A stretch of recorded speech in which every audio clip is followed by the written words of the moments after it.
She was a previous patient at our office and did have a previous lumbar spine derangement.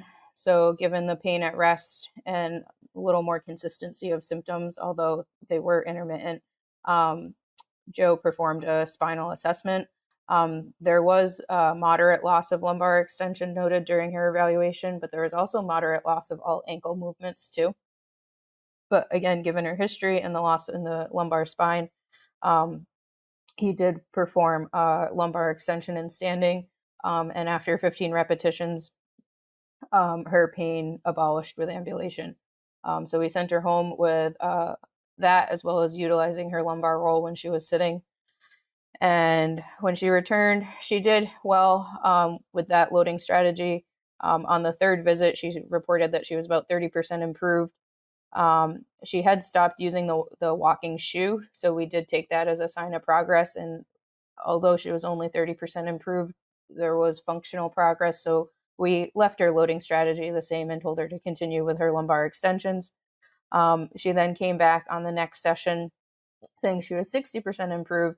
She no longer had foot pain, but now she was reporting right hip pain. So that did indicate centralization for us.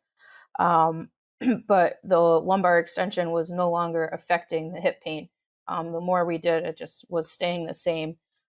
So we therefore looked at some lateral forces, and after right side gliding, there was positive effects. So she, with reduction in hip pain, so she was sent home with side gliding.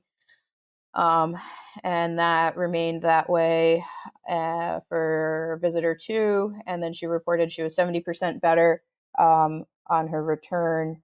And because she was only 70% and we did have that need for a lateral, we did keep her lateral for another visit with side gliding.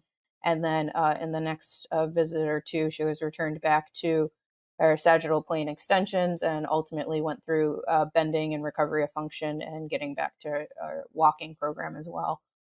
So that was all completed over 8 visits, but it was over a 33-day period because we did spread things out a little bit when we were just having her perform lateral techniques, knowing that we weren't going to make a drastic change with her treatment.